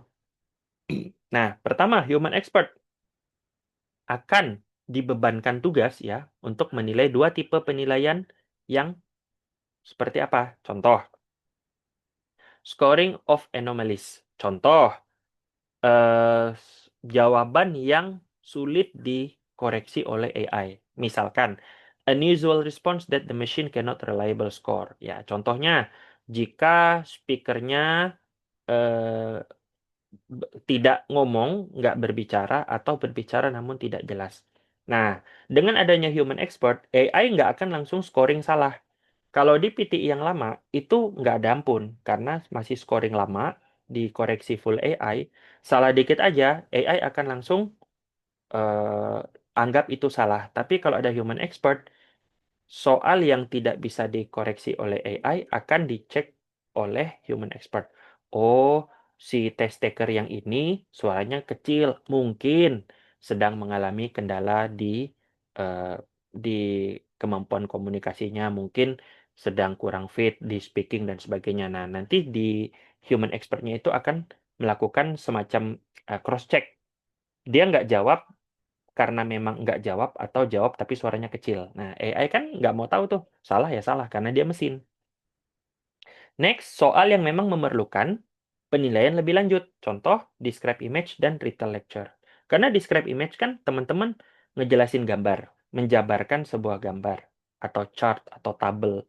Nah, kalau teman-teman jawabnya bervariasi, tentu AI juga memiliki keterbatasan. Jadi, human expert akan meng-cross check. Oh, jawaban seperti ini nggak bisa langsung dianggap salah. Ada sedikit bobot yang bisa ditambahkan. Nah, itu. Jadi, ada hikmahnya juga ya dengan format soal yang baru, human expert itu bisa bikin penilaian lebih objektif. Next, Kak Bud.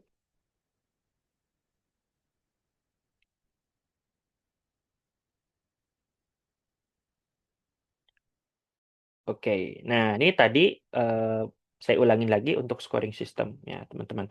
Ada nilai yang benar dan salah secara langsung. Contoh, answer short question ini tidak perlu human scoring. Ini AI murni.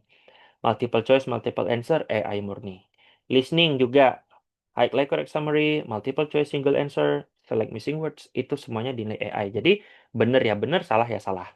Nah, partial scoring ini scoring yang ada bobot. Nah, jadi kalau salah, tunggu dulu. Tidak pasti langsung salah. Lihat dulu aspek yang lain. Makanya dia disebut partial scoring karena ada penilaian yang dibagi parsial ya. Contoh di speaking, read aloud. Nah, repeat sentence. Repeatnya udah bener nggak? Apa yang salah atau apa yang perlu dicek ulang. Nah, jadi repeat sentence tetap dinilai AI murni, tapi tidak langsung dianggap benar atau salah. Ada pembagian skor lagi. Ya, dan lainnya dari the lecture, summary group discussion. Kemudian di writing, otomatis tentu menulis summarize dan menulis esai itu nggak bisa dianggap benar atau salah doang, tapi dilihat bobotnya. Oh, ini tulisannya benar, tapi titik komanya salah. Nah, maka nilainya berkurang sebagian.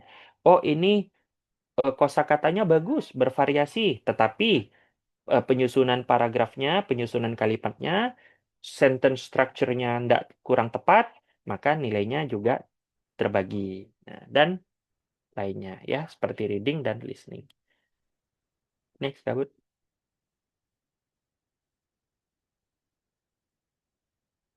Nah, ini contoh correct incorrect scoring ya, teman-teman. Benar dapat poin 1 dan salah dapat poin 0. Oke, next. Nah, ini tadi yang dimaksud dengan partial scoring ya. Semakin akurat jawaban teman-teman, maka akan semakin tinggi nilainya ya. Contoh, kalau esai ada development paragraf, ada penyusunan structure, kemudian coherence, keterkaitan antar ide-ide yang disusun dalam kalimat. Gimana kalau paragraf pertamanya introduksinya bagus, tapi paragraf 2 dan 3 idenya nggak nyambung, nggak berkaitan. Lalu kesimpulannya tidak cukup menyimpulkan, maka coherence-nya akan kurang. Kemudian general linguistic range. Ya, tadi linguistik, kemampuan berbahasa, vocabulary, dan penggunaan grammarnya. Nah, sisanya adalah yang dinilai oleh AI. Yang dinilai oleh human expert itu adalah ini, konten, ya, isi secara keseluruhan. Sisanya itu AI. Tanda baca itu AI yang koreksi. Kebanyakan kebanyakan koma juga salah. Atau naruh koma eh, double, terketik double, atau naruh koma sebelum kata hubung. Nah, itu salah. Next. Nah, ini partial credit. Contoh, describe image. Ya, teman-teman mendeskripsikan gambar. Wah, dikasih gambar, mundur kabut. Nah, ini ya, oke. Tadi benar. Saya lupa jelasin. Nah, ini yang ada penalti tadi. Jadi, eh, ada 3 jenis soal ya, teman-teman. Pertama, multiple choice, multiple answer di reading, multiple choice, multiple answer di listening, dan highlight incorrect words di listening. Yang tadi saya katakan, jika teman-teman mengklik kata yang salah, maka dia akan minus score. Misalkan di listening itu ada 5 kata yang salah, teman-teman pilih 5, teman-teman pilih 7. Nah, berarti akan ada minus 2. Tuh. Yang benernya 5, yang salahnya 2, minus. Minimum score artinya untuk soal yang kalian jawab benar, tapi dikurangi ya. Next. Sir, time Hmm. ini ya, kita sisa 5 menit, sir. Oke, ini udah mau selesai. Mundur ke mundur 1 slide lagi. Nah, ini tadi ya yang saya lupa jelasin. Jadi, describe image ini kan teman-teman menjelaskan gambar ya. Nah, tapi kalau jawabannya melenceng, maka nilainya pasti 0. Maka tidak perlu melibatkan human expert. Contoh, chartnya tentang penggunaan AI dari tahun ke tahun. Ya, jadi teman-teman kan harus jelasin nih. Nah, namun kalau teman-teman tidak menyinggung AI sama sekali di jawaban teman-teman, udah pasti dong skornya 0, kontennya 0. Maka tidak akan perlu human expert. Jadinya ke sisi kanan, no further scoring. Nah, namun ketika teman-teman bisa deskripsikan dengan baik, oh, penggunaan AI dari tahun ke tahun, lalu teman-teman ada include di tahun apa scoringnya, penggunaannya tinggi, di tahun apa penggunaannya rendah, di tahun apa penggunaannya tidak ada sama sekali pakai AI misalnya. Berarti kan scoringnya lebih dari 0. Masuklah dia ke bagian bawah. Teman-teman akan dinilai lagi pronunciation dan oral fluency-nya. Kalau pengucapannya misalnya nyebut fire-nya fire, ya, nyebut table-nya table, otomatis pronunciation-nya salah. Kemudian oral fluency. Kalau teman-teman bacanya seperti robot dengan nada robotik, datar, maka oral fluency-nya rendah. Kalau teman-teman bacanya terlalu mendayu-dayu, wah, aku waktu SMA kan jago storytelling nih. Aku jago dong bikin intonasi naik turun yang dramatis. Nah, itu akan mempengaruhi oral fluency karena tidak natural. Skornya nggak tinggi. Jangan kalian pikir berbicara dengan intonasi itu akan bikin scoringnya tinggi. Enggak ya. Itu tidak natural. Dari AI-nya akan memberikan tanda. Nanti human expert akan masuk untuk ngecek. Nah, next itu masuknya tadi ke score speaking ya. Oke, nah itu untuk garis besar dari PTE test ya. Untuk strategi secara spesifik, saya tidak bisa sampaikan karena itu masuknya ke ranah strategi soal, teman-teman. Jadi untuk kali ini saya hanya menjelaskan PTE in general ya, teman-teman. Sekian dari saya, Kak Bud. Terima kasih. Baik, terima kasih Sir Denny. Baik teman-teman, itu tadi sesi dari Sir Denny yang sudah menyampaikan mengenai apa itu tes PTI serta juga pokok-pokok penilaiannya itu bagaimana. Mungkin bisa jadi pertimbangan nih buat teman-teman untuk mulai dari sekarang cari tahu dan mungkin ingin mendaftar tes PTI gitu. Semoga bermanfaat. Baiklah, kalau begitu terima kasih untuk pembicara-pembicara kita hari ini, Mas Adi dan Sir Denny yang sudah membagikan ilmu-ilmu baru untuk kita, perspektif baru. Semoga menjadi bekal yang bermanfaat untuk teman-teman kita yang mau UAS di UWHP. Kalau begitu, saya Elsa, moderator pada hari ini, pamit undur diri. Saya kembalikan kepada Kak Budi. Oke, thank you Elsa, partner aku hari ini. Terima kasih sudah jadi moderator buat sesi ini ya. Aku ada tambahan dikit nih Mas Adi. Terkait grup Telegram WHV kita nih, banyak banget nih yang nanya nih Mas Adi. Adakah eh, solusi dari itu tuh Mas? Oh ya, untuk grup Telegram kebetulan memang ke-ban ya. Jadi ceritanya begini, ada akun probably fake account. Jadi ada akun yang memperjualbelikan akun video porno. Jadi case-nya ada akun seperti itu masuk dan nge-share video. Biasanya ada yang nge-share tuh foto-foto, screenshot, dan itu masih belum di flagging sebagai pornografi konten oleh tim Telegram. Nah, kondisinya adalah ada yang nge-share video sepersekian detik, video porno. Nah, dari itu Telegram pick up bahwa ini channelnya indikasi porno. Sehingga kalian kalau ngebuka channelnya itu sedang di-ban.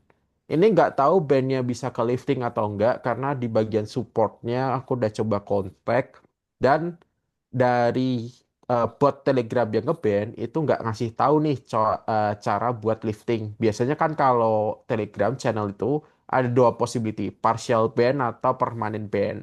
Ini tendensinya ke permanen karena dia nggak ngasih tahu cara liftingnya. Udah ngirim pesan juga, nggak tahu sih intinya ini bakal bisa kebuka tapi lama. Biasanya ada yang ngomong 6 bulan atau sekian bulan gitu. Atau ya udah permanen hilang gitu kan. Ini nggak tahu kalau kalian nanya bikin channel baru lagi atau nggak. Belum, karena juga aku lagi mikir kan ini channelnya juga kalau ngebikin baru ya masih worth it atau enggak gitu. Kemungkinan akan ada tapi saya masih belum mikir aja sih gitu. Jadi silakan tunggu update-nya aja. Kemungkinan sampai war ini selesai kayaknya channelnya nggak akan kebuka ya. Kemungkinan ya, karena ini prosesnya Timingnya lama. nggak tepat banget ya Mas. Deket-deket Timingnya war nggak, SDO WHP ya, malah. ya. Jadi aku udah ngelihat kok channel-channel lain tuh udah mulai rame, kode nih pada nyebut. Tapi ada juga channel yang ke ban gara-gara lagi-lagi ada akun kayak gitu. Akun Hmm. nge-share tentang hal porno, jadinya ke ban. Jadi Hmm. ya ini masalah lah karena kalau public channel ya kayak gitu dan ini Telegram sepertinya sedang menaikkan. Karena kalau kalian nanya, aku masih bisa buka channelnya loh karena kondisiku di Aussie dan aku pakai akun Android. Tapi yang pakai akun iOS meskipun di Aussie itu ada yang nggak bisa buka. Majority di Indo yang pakai akun iOS itu Telegramnya itu iPhone user itu nggak bisa. Tapi Android juga nggak bisa katanya di Indo. Aku nggak bisa ngelihat karena intinya aku pakai Android dan aku di Aussie bisa. Tapi orang-orang yang pakai iPhone di Aussie itu nggak bisa. Tapi yang ngomong, Kak aku Android di Indo juga nggak bisa. Jadi aku nggak bisa komen sini. Baiknya gimana? Coba di googling ada yang ngomong nggak bisa sih meskipun udah ganti pakai Telegram yang APK download itu 18 kontennya sudah filternya di offin di offin juga nggak bisa. Jadi ya lihat aja lah nanti ya gitu. Paling dari aku, kalian kalau tertarik, aku bisa buka paid consultation, tapi ini again, ini paid. Kalau yang tertarik bisa DM di WA ini, nanti ada channel atau enggak, aku mungkin akan jawab di WA itu, kalau enggak sibuk kerja. Cerita itu aja ya. Jadi hope for Thank the you best Mas ya. Adi. Oke, boleh ditaruh Mas WA-nya, siapa tahu dari yang udah webinar-webinar sekarang ini bakal kontak Mas Adi. Aku juga bakal share WA-nya di grup webinar kita, Mas. Juga Yes, oke. teman-teman nih, FYI, kita di Bansa sudah membuka IELTS-CDI, Computer Base yang berbasis di Pontianak. Jadi buat teman-teman, karena kita ngeliat slot PTI di Pontianak, Jakarta, Tangerang, dan Surabaya tuh udah penuh buat bulan ini, kita hari ini nih Mas baru pertama kali buka buat LCDI. Jadi tadi pagi tuh baru aja ada 2 sesi buat LCDI-nya. Buat next sesi mungkin masih kita belum tahu tanggalnya, tapi bakal kita announce di Instagram Bansa Foundation. Nah, buat teman-teman, event webinar WHV Hunter Talks mungkin kita tutup sampai sini. Kita tutup dengan sesi foto bersama mungkin ya. Oh iya Mas Budi mau nanya ini dong, Oh kebetulan kan ya, kotanya penuh-penuh tuh. Gimana tuh ya? Kalau ya mau Mas. masih ada yang PTE buat war-war ini kan sampai akhir bulan Eh, ya. larinya ke Malaysia sama Singapura, Mas. Banyak Nah, banget slotnya. Jadi emang pada lari ke Malaysia sih Mas, oh, rata-rata. berarti harus ngambilnya di luar negeri ya? Juga Malaysia lebih murah Mas. Jadi kalau di Indonesia kan kita di 3.663. Kalau di Hmm. Malaysia tuh 3.100.000, ya Pak, 3.100.000. Jadi ada 500.000 tuh bisa tutup buat tiket pesawat lah. Nah, itu buat teman-teman silakan kalau dari Bansa ini masih ada PTE dan memang PTE-nya itu lebih banyak yang tes ke aku PTE itu lebih easy daripada untuk IELTS dan ya memang dari temanku sendiri yang nyoba, dia juga bilang PTE lebih mudah setelah dia ternyata fail di IELTS, dia nggak bisa dapat 4,5. Dia coba PTE, one shot, langsung dia berhasil tuh 3,4 kalau nggak salah skornya gitu. Jadi silakan, tapi again juga saya tahu mungkin modal ke luar negeri pasti visa. Singapura, Malaysia kita perlu visa nggak sih? Atau boleh ya kalau paspor Indonesia? Singapura dengan Malaysia cukup paspor. Oke. Jadi kan ini paspor Indonesia kebetulan kalian nggak perlu visa, kalian cuma perlu datang tapi perlu modal tiket. Jadi yang terbaik aja lah. Kalau kalian nggak bisa dapat ya alternatifnya mau nggak mau harus IELTS. Ya. Oke, kita tutup dengan sesi foto bersama mungkin ya Mas Adi. Oke. Oke, satu. Buat teman-teman yang mau open kameranya, silahkan. Satu, dua, tiga. Oke. Thank you, Mas. Thank you, Eh, Sardeni. Thank you, Elsa. See you, guys. See you semua.